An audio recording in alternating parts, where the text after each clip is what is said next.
Okay. So for each integer, you just need to find.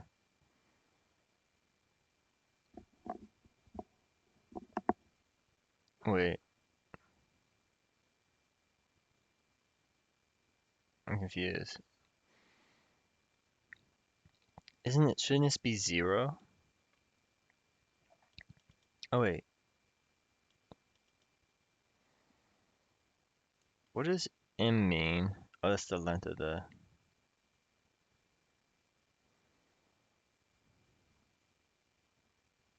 Uh,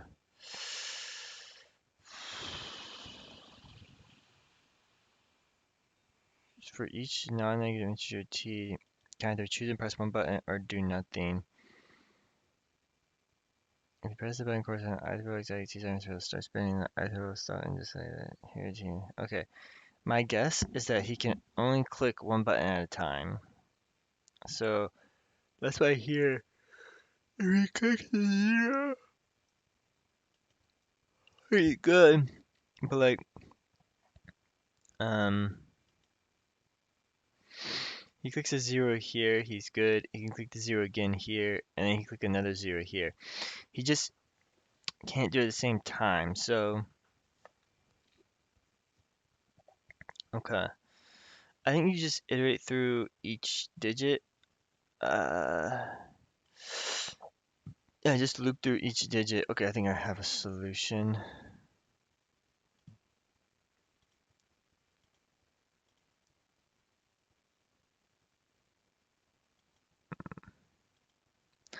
Yeah, I was not awake in time for this contest, but I'm gonna try to catch up.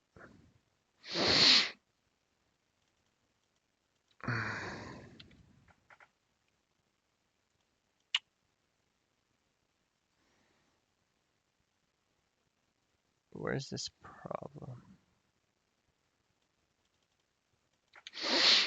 I'm having a lot of like technical difficulties today.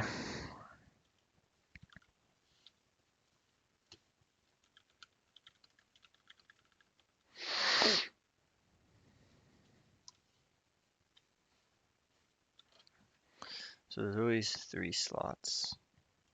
At first I didn't get that part. I was like, oh. But okay, I get it now.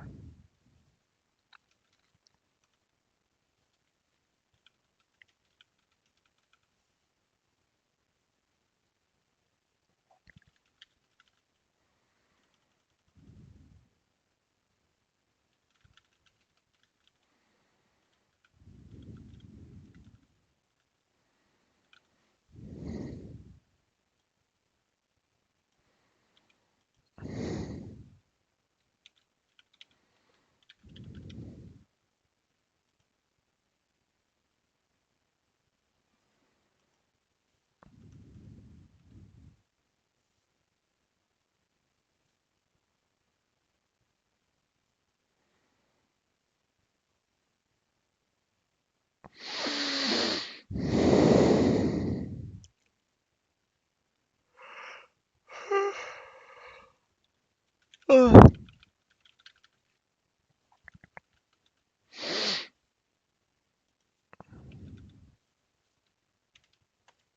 I don't know. Oh, that's not really helpful. Okay, for each digit, and then for each digit, I need to keep like a.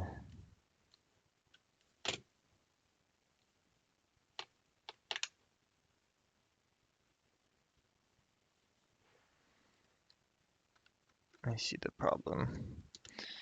I don't know when that happened. For each digit,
How do I do this?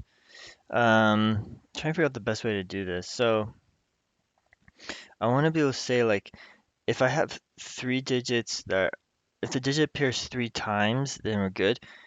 But I need to count like how many times it's at the same position. I'm trying to think the best way to do this. Hmm. I don't really know the best way to code this, you know? It's like it doesn't help that I'm not awake yet. I probably shouldn't do a rated competition, but whoops. I already okay, yeah, so think here. So you have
But how do you know which one to pick?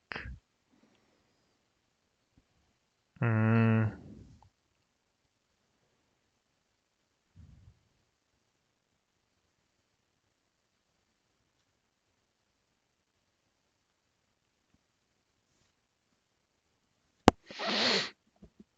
I don't know.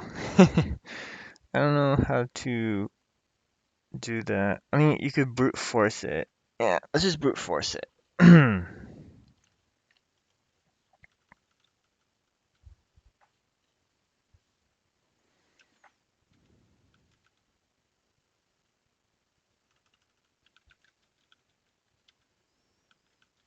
just going to create an array. I'm going to keep track of the three earliest times. So,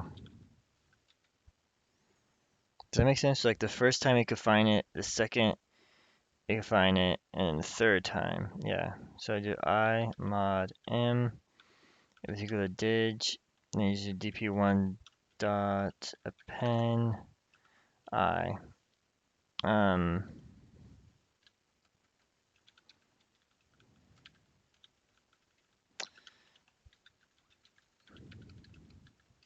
mm,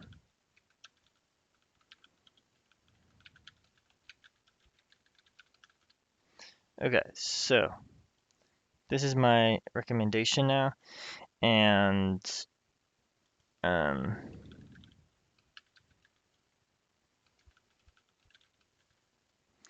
there's no reason to add to it unless the length. Yeah, so you say, I'll just add this here.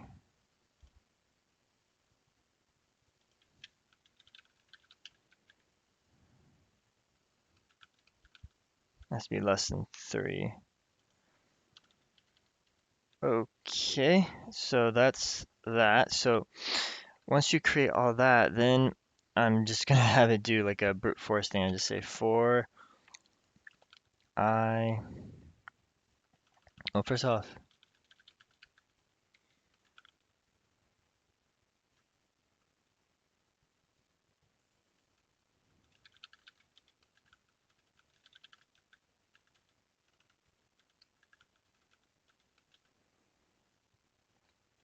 Okay, you only want to do this if this is the case.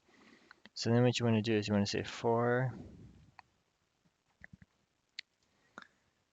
um, mask in range. Is that right? Oh, no, that's not right.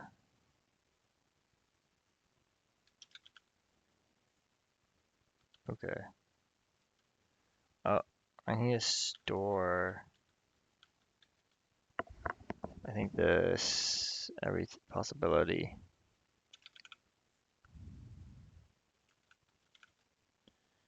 So, like for instance, the first possibility is that you take from the first one or you take from the second one. So how do I represent that? So let's say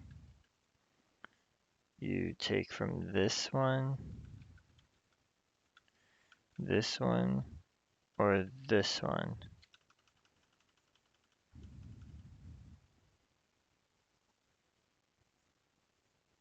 Okay.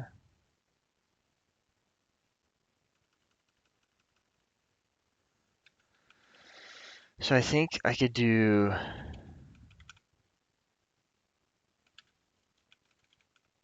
this. And then I think I should say for, I can do this, right? Yeah, for I range of 3 and say if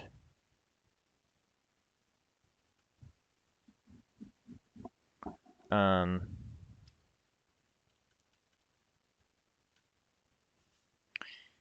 and then you can, no wait, you can do for mask in range 3, I think.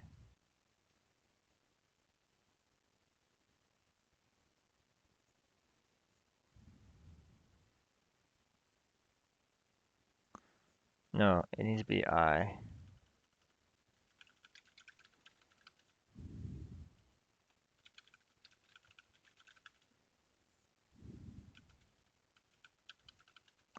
So you need an I and then the mask. And you're gonna say,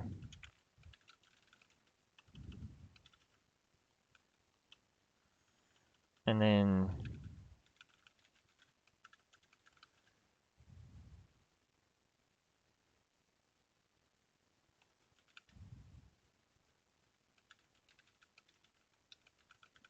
okay, so if it's set, that means that,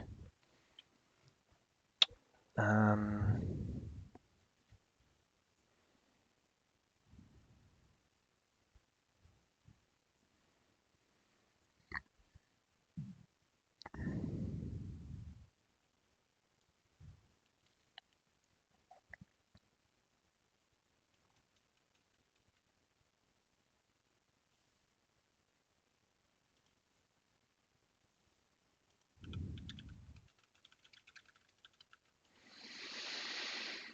okay, let's say you have this. So then what you could do is you could say dp, uh, let's say you're picking your first character. And so let's say you could pick it from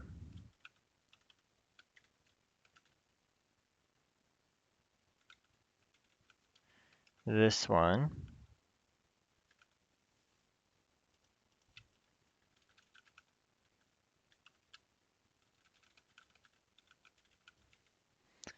Okay, let's say this is your previous mask. And you can get to this state from that mask.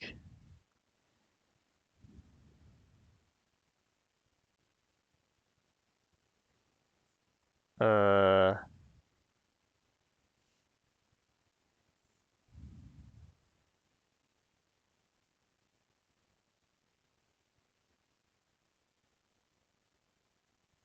what does the mask represent?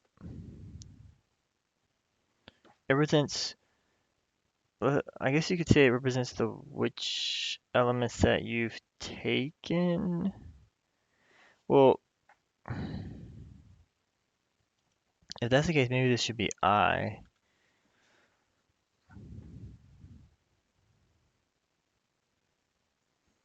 So for the first one, they're all going to be 0. For the second one, they're gonna be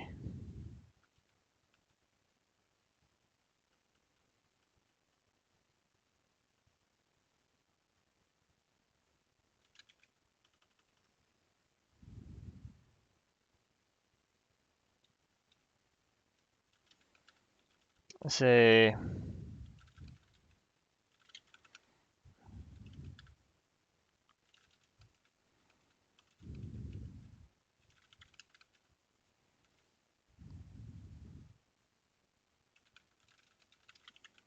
if mass count is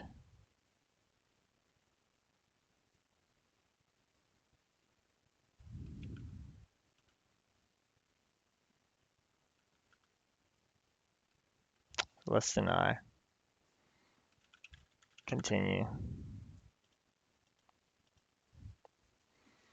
So this takes from the previous state.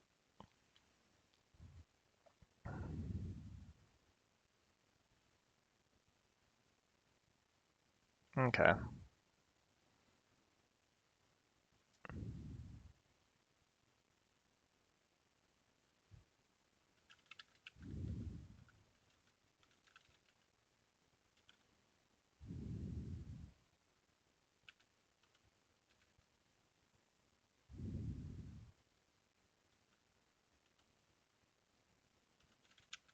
Vowels J.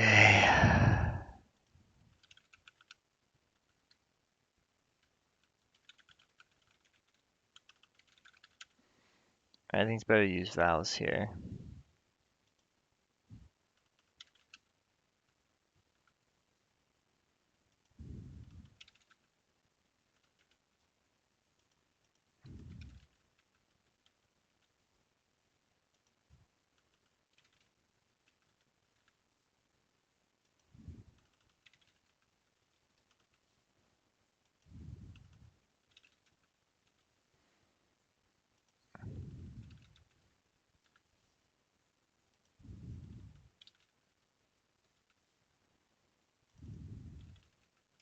Okay. How does this look? This is fine. This looks fine to me.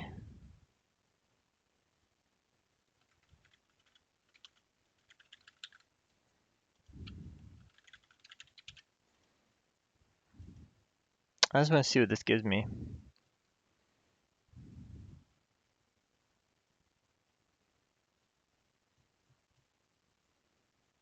Mm.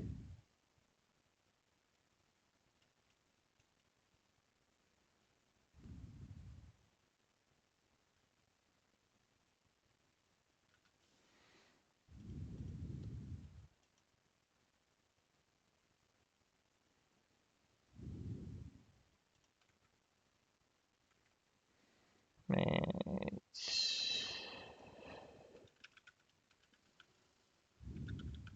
I forget each digit. Okay.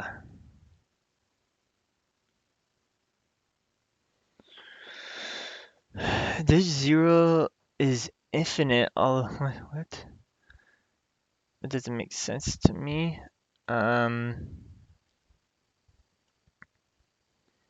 Digit zero shouldn't be infinite.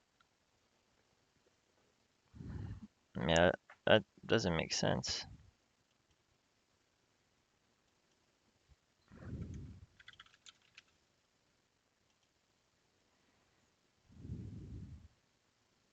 Seven, 17, 27. 6, 16, 26, 6, 16, 26. Okay, so then when it goes into here, it should say math infinity. It should say for I in range and say for mask. Okay, let's print out. Print out mask, mask, J, J, I.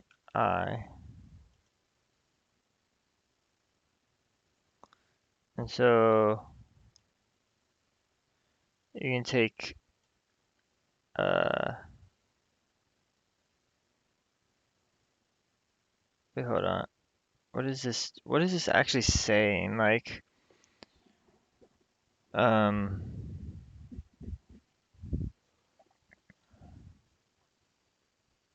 why would it be min? Shouldn't this be like, also shouldn't this be like I minus one? So you're taking from a state where you had taken one less, and you're updating this mass and you're saying, okay, well, we'll take from this one and adding this, I don't know. No idea what I'm doing. Okay, so this is mask 0. Mask 0. What does that mean?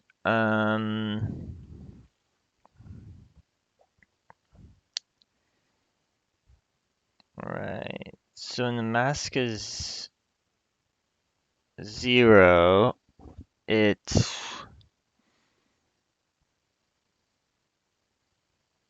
there is no previous state. So yeah, so it's not going to go into the next step,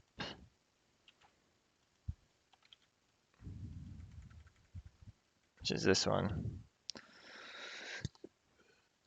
Run that. Okay, so mask 1, J is, I said mask count is less than I. Hmm. Um,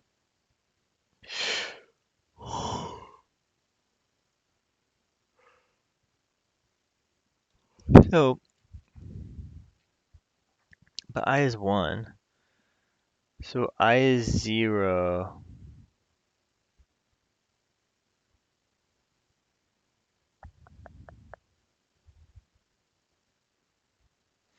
I think the problem is that this has to be like I plus 1.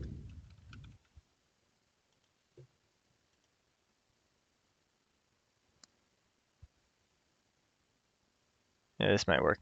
So you have mask is 1. So it's at this first step, it's like say, hey, my mask is 1. I can take this element. So okay, I can take it.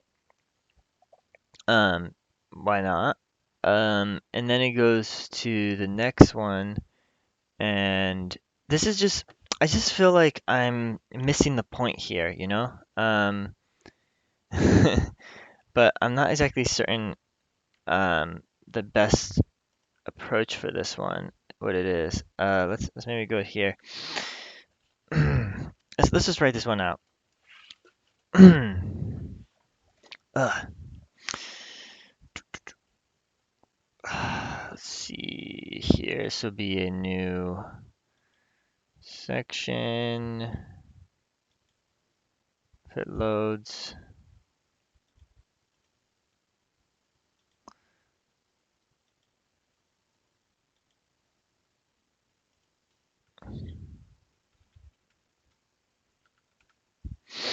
All right. Let's see what we got here. So for this slot machine, let's think about what we're actually are gonna see. Well, okay, I see it right here. So you see you have 7, 17, 6, 16. Right, you could have this though. You could have 0, 10, 20. This one you have 7, 17, 16. That's for that one. So if you were picking zeros, what would be the best way? Yeah, so if you have something's wrong, 7, what's wrong? Sorry, something.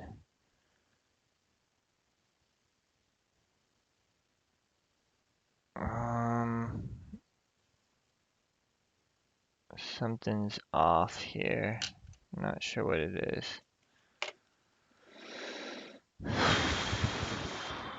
7, 17, 27, and then you have 6, 16, 26, 6, 16, 26. If these are like the slots where you can stop them, what would be your best way to do this? So you could stop it here, right? If you're stopping here, it doesn't make sense to just like stop it here, but you can stop this one here, and then but you can't stop this one, so you have to choose. So at a time, so I guess at a particular time, you have an option of which one you choose to stop. So if you choose to stop this one, you can do that. Um, or you could choose to stop this one. And as for like which one's better, I mean, you don't really know until you look at the next one. It depends which one, and also the next one for this, because then these could match up. And then, yeah, so I feel like since you have multiple options initially, how do I write that in code? Like, let me think. See, um, how do I write that in code when I have multiple options like this? Or, cause like I understand what I need to do. Like if I'm at 6, then I need to choose either this one or this one. I have option 1 or option 2. And I'm 16, I also have 2 options. But if I'm at 16, I could say, okay, well, I chose 6 here and I chose 7 here. So I choose a 6, 16, 7. So I just need to choose 3 unique numbers. But I want to choose them in a way so that I have the min. So the min is, so that the max is minimized. Okay. 3 unique numbers. But they all have to be unique. Okay. So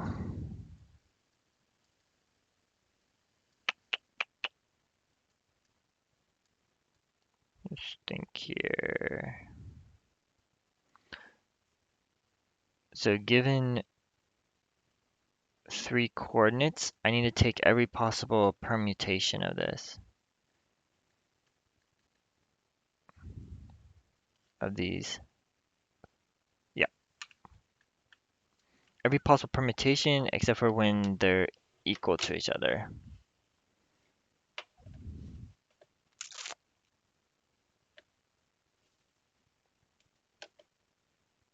All right, let's do that. So forget this method. I'm going to take every possible permutation unless they're equal to each other. For how am I going to do this? I don't know. What am I taking permutation? Hold on. Let's say for I, J, K in product.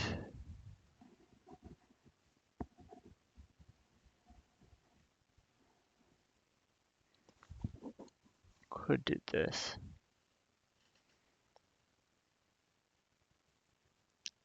And then, yeah, okay, so for I in product, like this, and then you could just say, well, if I equals J equals K, oh no, it's fine if they're equal. But what you need to do is you need to get your array, which is going to be, um,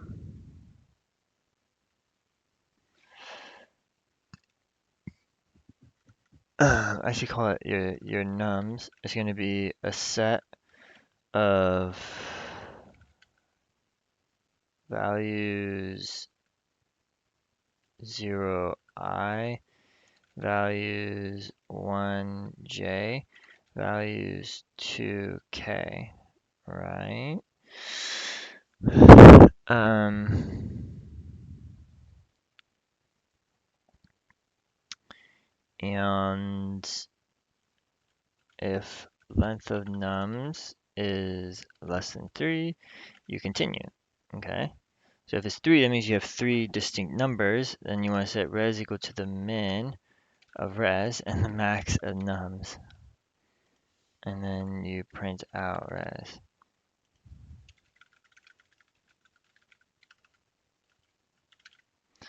I think it's this one.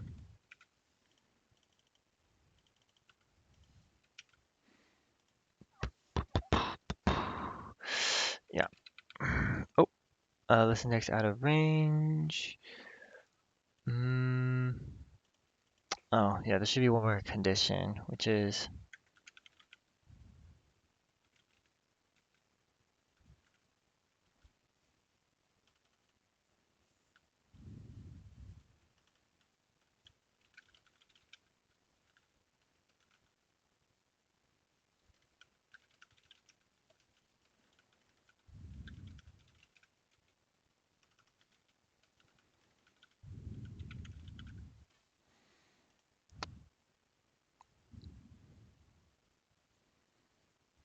okay, yeah. So,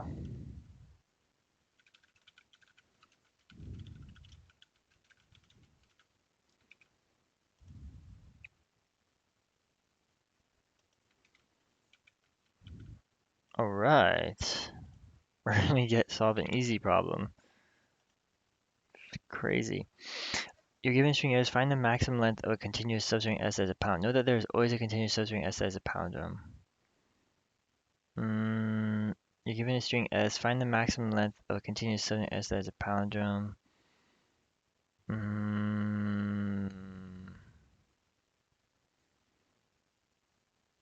Let's think here.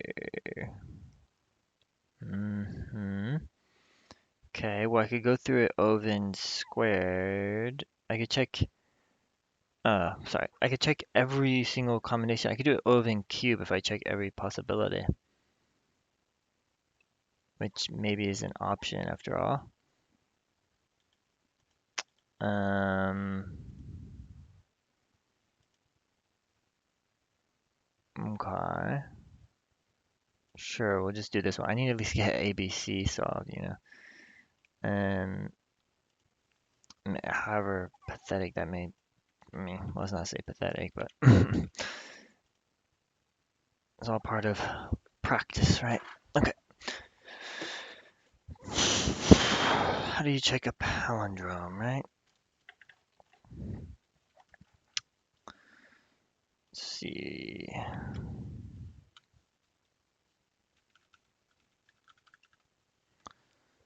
My keyboard on. Anyways, what do you want to find the maximum length? Okay. I'm gonna use a function that's gonna be. Actually, I feel like palindrome is something I've done before so many times that I'm just gonna take my code. Here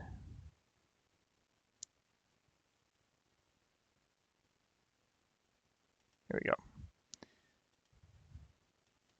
Oh well. This is the easiest way to do it. Is this what I should do? I mean, there's another way to do it.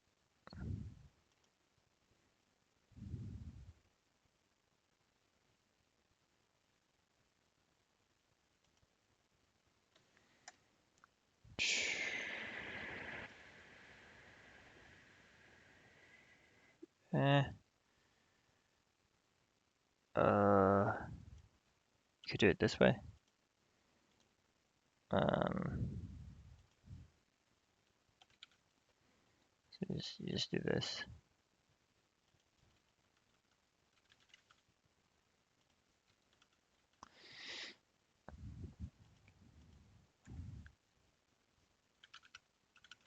So for I in range of n and for j in range,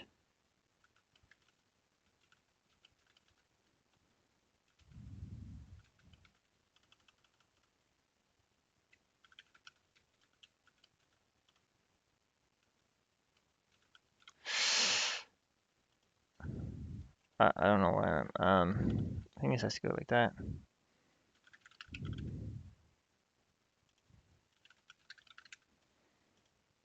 Like this, and then you just say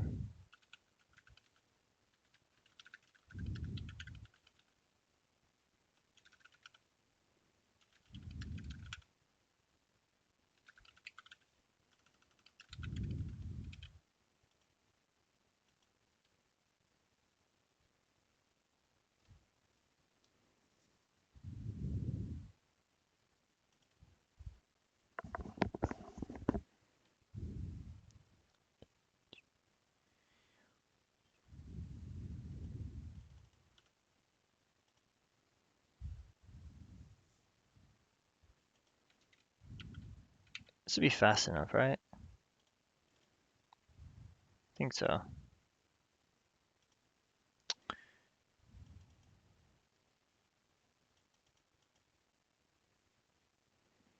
A to the power B and B to the power A. What? Oh, okay. A to the power B and B to the power A.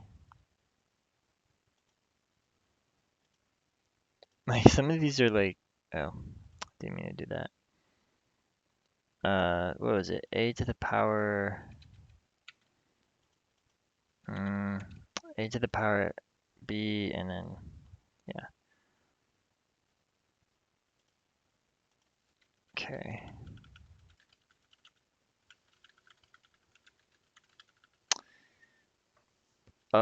Small numbers are really small, so I think I just print.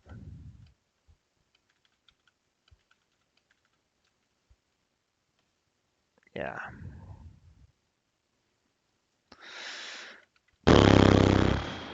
Actually, is it guaranteed to be within bounds?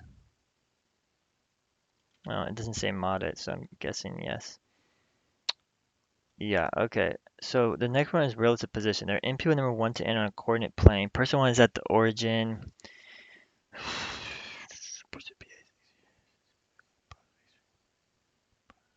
From person A's perspective, person B is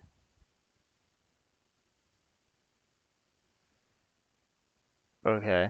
So you like I know how many units away he is in that direction and in that direction. And if you know that their input with number one in on a coordinate plane. Okay, so they're on a coordinate plane. Person one is at the origin. Okay, determine the coordinates of each person. If the coordinates of the person cannot be unique, determine and report that fact. Okay, so in M, so you gotta be doing some type of linear time.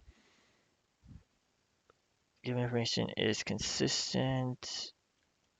Uh, I don't know what to mean by. Okay, so you're gonna be given A1, B1, X1, Y1. So wait, that means that from A1's perspective, B1 is XI. Oh, okay, so like 1, 2, and 1, 3. So it's like from one this person's perspective, two is um two away here and one up here, and from this person's perspective, three is like this. Um, and so these are figures. From this guy's perspective, from two's perspective, he's here, and from two's perspective, he's here. Mm-hmm. Okay.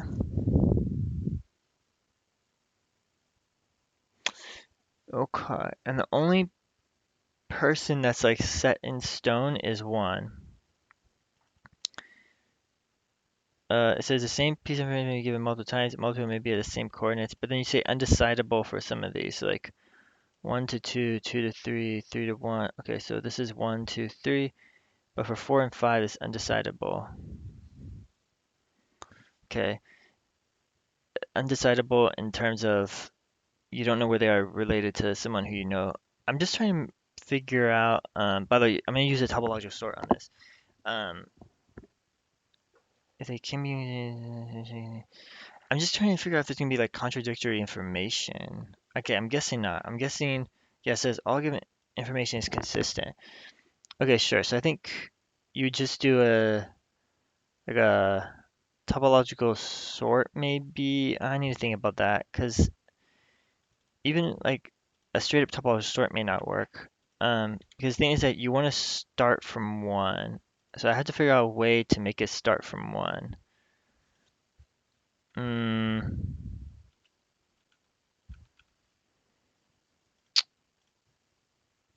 which I am gonna have to think about.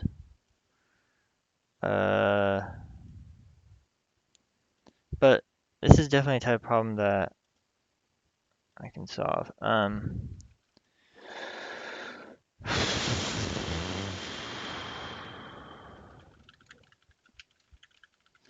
And then you need to read in your variables. So I'm just trying to think like, I could sort them. So I could sort them. I could say for of M, and let's say I get U, V, X, Y. I'm just gonna call it that. And so I have this. So if set if U is greater than V, just swap them. That way I'm guaranteeing that U is always less than V. I mean, that seems okay. You can't just like swap them though. You also have to like swap the values of these. That means negative Y, right? Because from the other person's perspective, so if this person was like in negative position, it's gonna be a negative direction. But I'm just trying, yeah, so I could do this and then I have 1 to 2 and I can say if I have 2 to anything, then I'm good. But then so I start from 1 and I just find out everyone that I guess I can reach from that, and then yeah, I think this will work. And then we're just gonna keep track of these.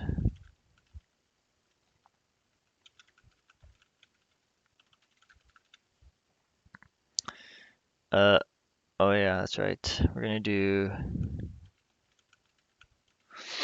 this, and we're gonna do position is gonna be none times n, but we're gonna give the position of the first one to be 0, 0, okay? And then it's gonna go n through m, and it's going to adjacency list here. Okay, so then adjacency list, you're gonna do u, you're going to append v, x, and y. And also gonna, yeah, okay. I think I got it. And you always start from like the 1, and basically you keep going until you're done. Okay, so let's say, how do I do this? I'm gonna say stack. I could do stack, right? I think so. So stack while stack, and then what we're gonna do is we're gonna get u. It's gonna be like this, and then you say for v dx dy and adjacency list of u, and just say uh, if pose of v is not none, continue. Otherwise, you say this is a possible one to reach, and at the end, or at the end we'll do the print. So then you say, okay, it's possible that I can reach this one. So then I just need to take x and y, or I guess x and y. Let's see, x and y will be equal to pose of u, and then you're just going to do this. You're going to say pose of v, or say nx, ny will be equal to x plus dx and y plus dy, and you say pose of v equals nx ny. Okay, and then at the end, what you're going to do is you're just going to say for in range of n, and you're going to say if for I in range of n, if pose I is none, then you print out undecidable, else you print out pose I.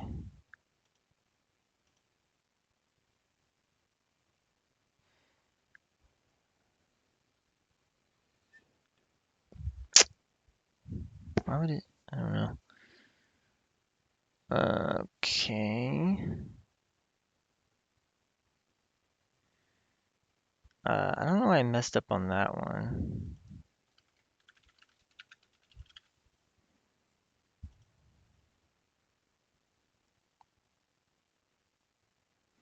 Because this one reaches both of them. This one reaches, or I guess 0 reaches 1 and 1 reaches 2. So why would it be undecidable? Oh, stack dot append v.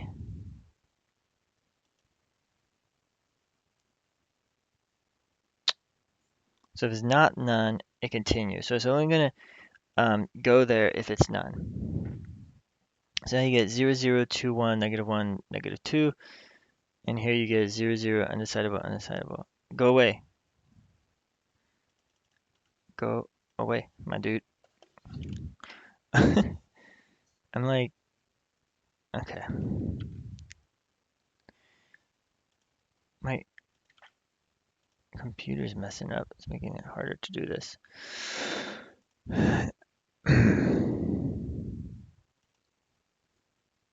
WA. See, I don't know if yeah, I don't know if I understand the question. All right, so that didn't get accepted. Um I guess it says that given information is consistent, so that made me think that there wouldn't be like a contradiction, but um I don't know. And since I sort them and and then I go over through them basically like a depth first search, or it could be a breadth first search.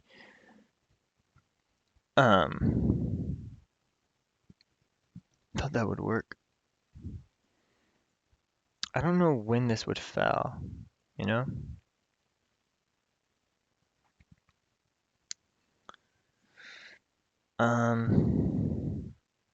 If you're given contradictory information, like let's say this is 1. Is that possible? I don't know. If it does do that, I guess I just need to. It says the given information is consistent, whatever that may mean. AI doesn't equal the BI. The values can be all input values are integers. Um, I mean, when they say consistent, maybe that doesn't mean that it says it cannot be uniquely determined.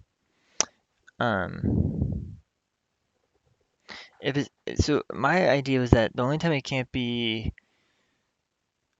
um, the only time it wouldn't be uniquely determined is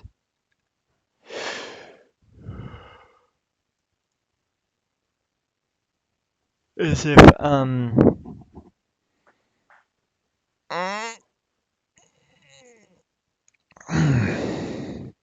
my thought was that it would only not be uniquely determined if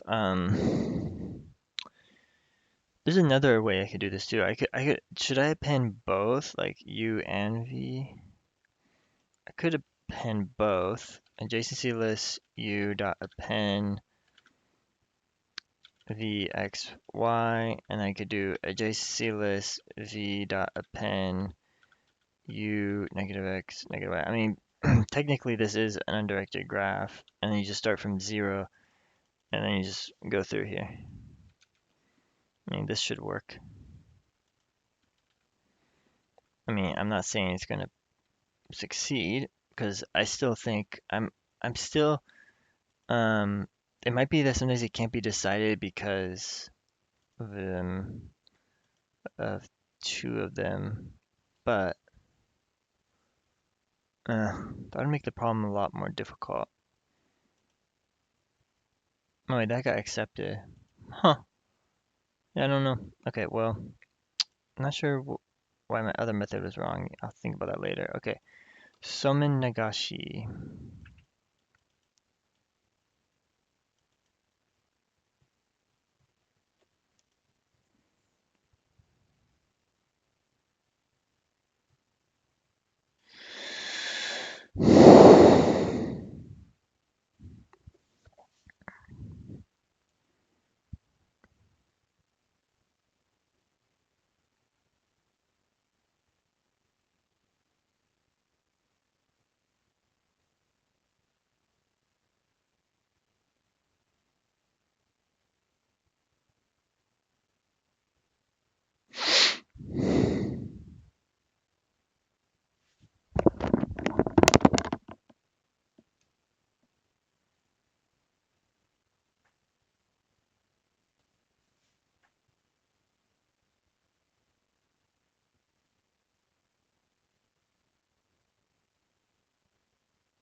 5 events, T1, W1, S1, TN, WM, SM.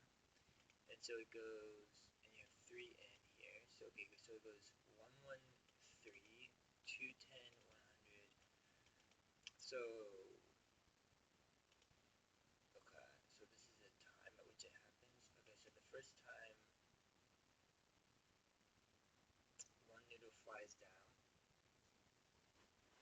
and so that person can come back into line at time 3. So if this is 1, 2, 3, he'll be back at this point. So he comes back here, so he gets 101. This person is only going to get 10 because then he's going to be out of the line for 100. By time 4, this guy's already back. So he gets 100. He's not going to go back till 10,000, so let's see if he ever comes back. At time 10, there's only one person, so okay, they get 1,000. Well, they're never going to be back. At time 100, I mean, is anyone back at this point? I mean, this person is going to be back by that point. This person is going to be back by that point. This person also is not going to be back till 102. So no one is there at that point in time. So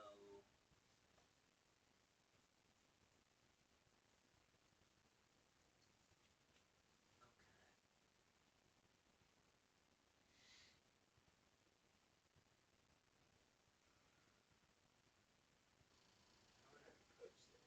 You have to like keep track of where strictly increasing, and so like I feel like yeah, you could just split through. And what you could do is you say, okay,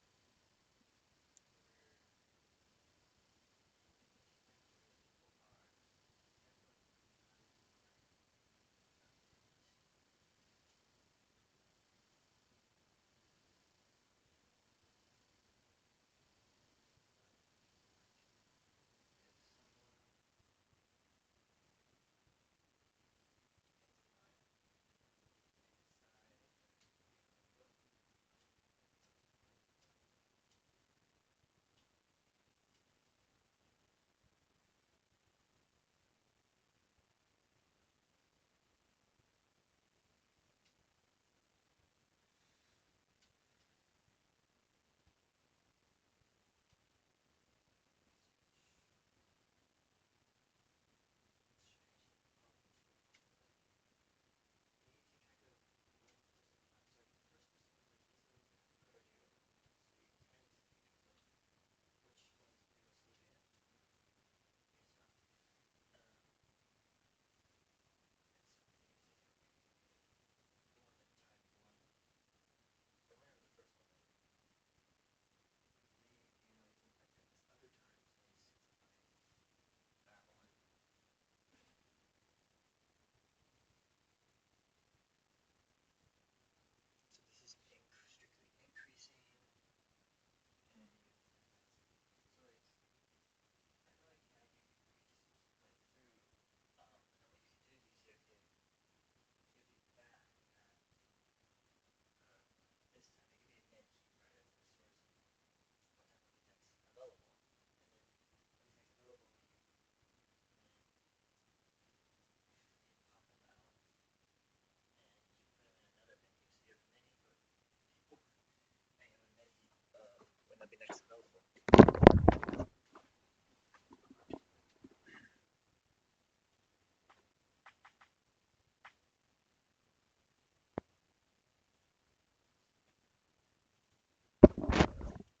All right, I think I know. This is a min heap problem. Data structure. I just thought about it. Okay, so it's just gonna be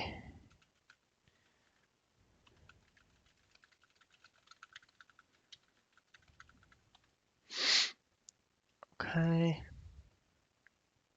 So each event will be so you're gonna have people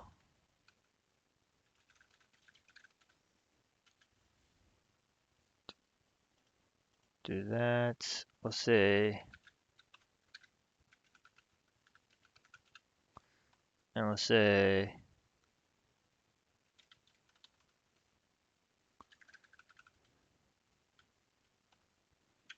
okay.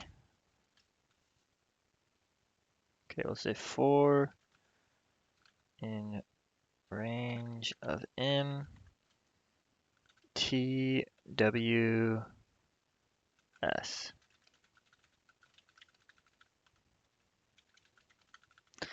And then what we'll do is we'll say if people, no, if free and free 0 is less than t, while free and free is less than t, then you're going to say this is their time, and this is some identifier. Let's say u, and I'll just do heap pop from free. And then you'll just say, you're just going to put them back into the people. So you do heap push people, you push this person back in.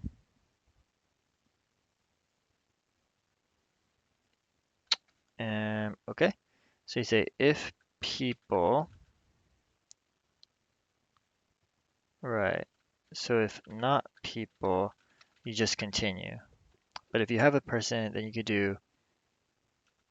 say u is heap pop people, and then you could just do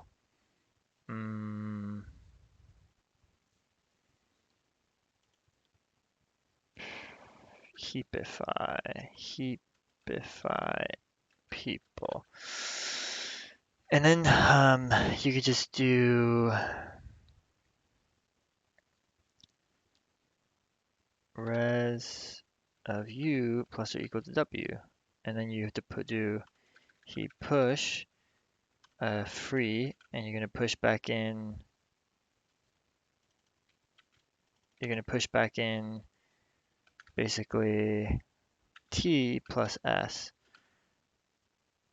and for u.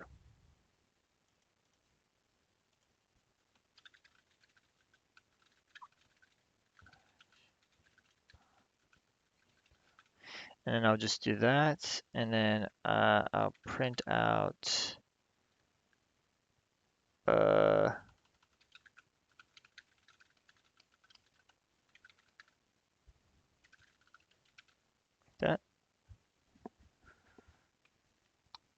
It says not separated between instance of tuple and int. Oh yeah. You have to look at the first element. 101, 10, 1000, 1000. I mean, I don't know why these aren't passing, but it looks like it would look good to me.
So it's the same problem, but you have n reals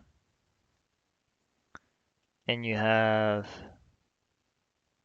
wait, M. I think M is the same as before. It's just now you can have 100 reals instead of 3. Is that the difference?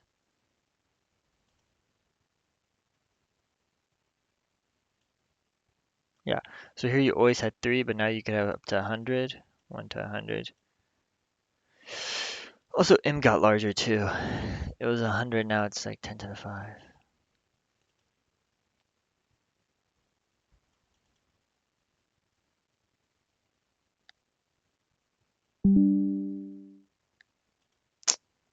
Okay. Uh, I don't know if I'm gonna.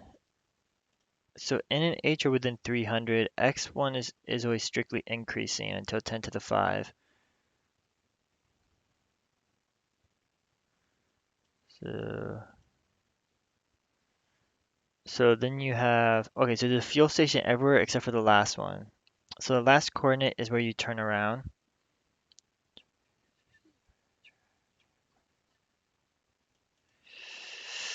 Okay, so you're only moving straight.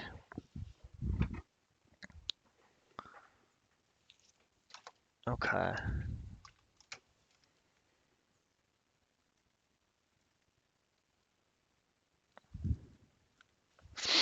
Um,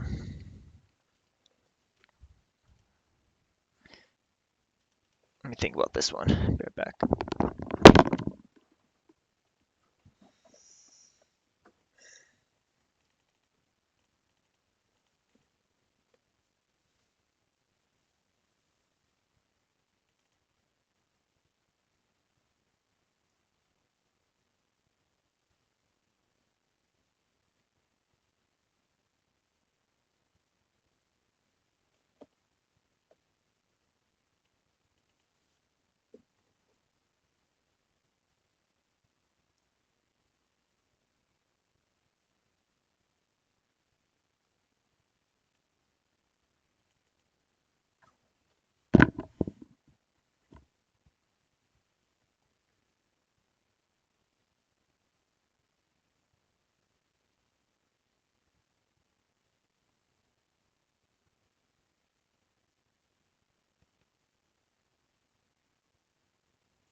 Dang tourists.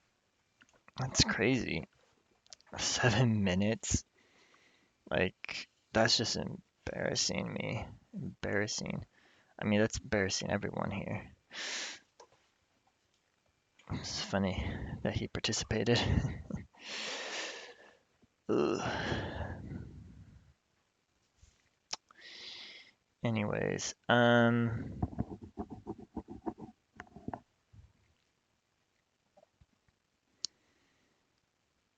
yeah, I don't know. I don't know. Fuel round trip. Put it over here. Let's think about it. So,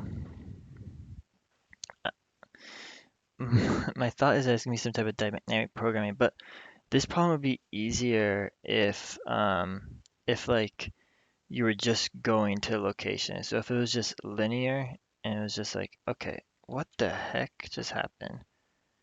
I swear that's because it's like lagging on me or something. I don't know why, but yeah, it's being weird. Okay, it's getting better. Okay, okay, it's better now. I have to like, okay, I have to turn off my mouse apparently. Okay, so this thing goes like this. So it's like a line. And if it was just a line and you have like some locations where you have a fuel station as few spots along the line, like this is fine, you know? Like this problem you could solve with using DPIJ and you just have to take like so I would represent your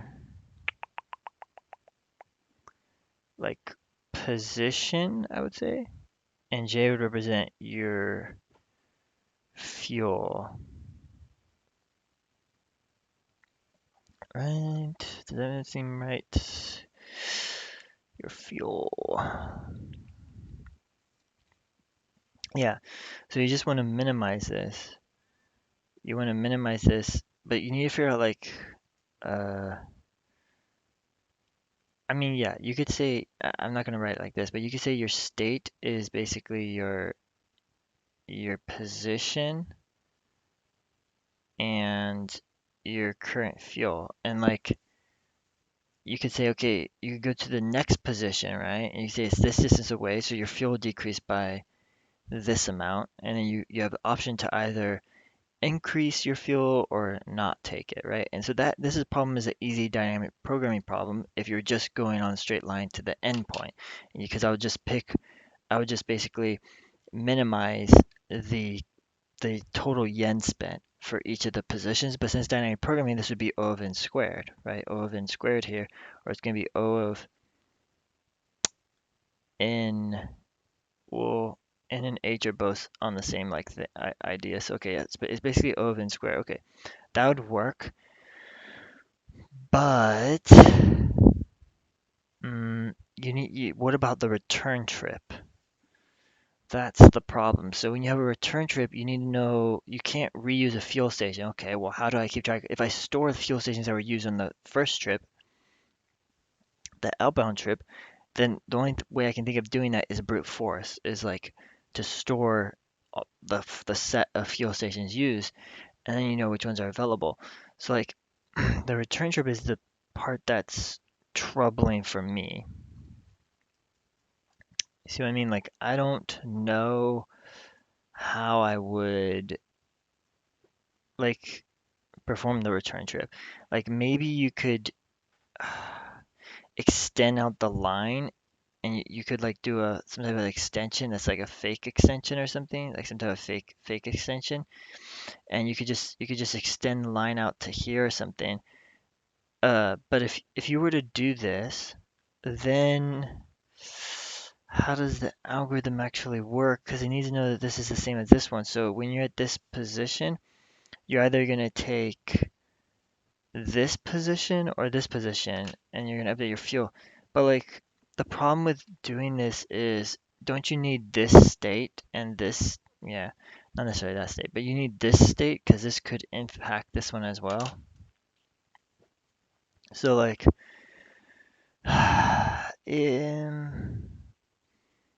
yeah, I feel like you have to do that. You have to add these fuel stations, but then the problem is you have to know what fuel stations have been used, and like,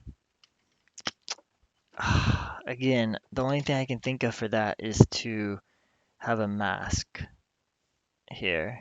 The only solution I can think of is that the state has the position fuel, and then you have the stations that are basically used. But like, I mean, you have 300 stations, so that's 202 to 300 possible configurations right there, for the stations that are used. So okay, there's too many ways. Um, but I don't know. I don't know another solution. Like, you can't binary search this. You can't. Can you represent this with a graph? I have 5 minutes left to think about this one. Can you represent this one with a graph or something? Um, Graph. So P1, P2, F1, F2. Huh. You could create a graph, right? You could say I have here, then you have a fuel node. Um,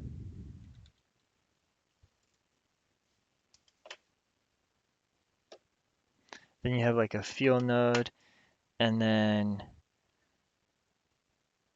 it's just a linear graph though, isn't it? You have another fuel node, you have another fuel node, and then you have your fuel nodes that are like this. Yeah, so let's just say it's just the graph would look like this, kinda, and so on. And so it looks something like that, but like some of these are like, I guess you could say duplicates, or no, you could make the graph look like this. Okay, let's say it did go out this far. There's so many fuel stations, and then this is like the end node. It's gonna come back. Okay, so basically,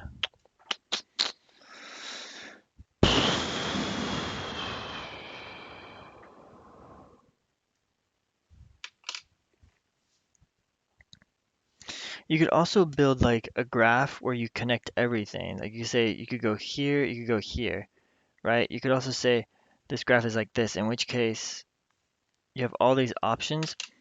Uh, well, I guess your only options would be the ones where you could actually, or you could have all those options, but then you could say, um, there's a cost.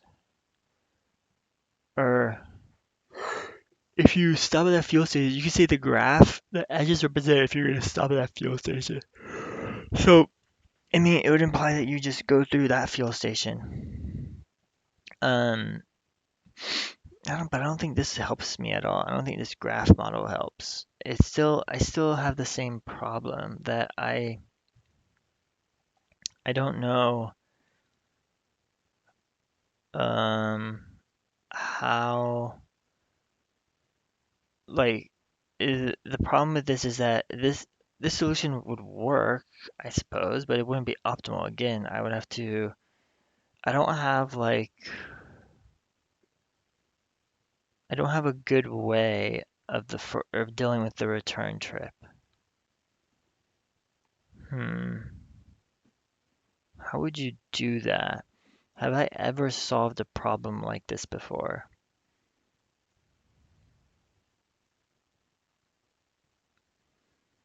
Hmm. Maybe there's a greedy idea, but I don't I don't know if I've ever solved a problem equivalent to this. I don't think you represent a graph. I think you represent a tree. I don't.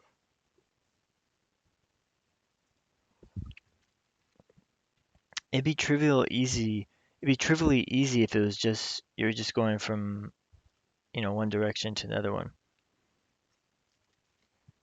But like the return trip just messes up, and it's like can I create these like pseudo gas stations that are connected to the other ones? I mean, I don't know what I'm saying here, anyways.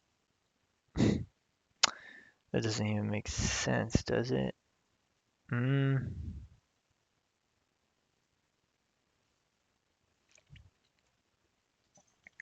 Oh, hey Maverick.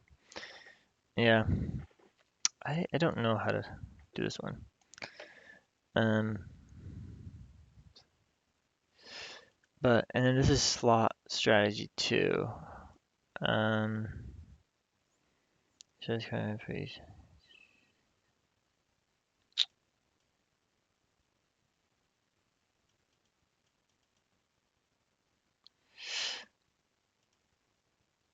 Oh, it's over.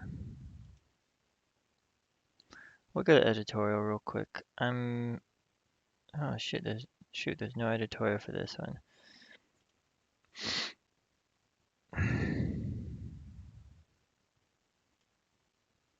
Okay,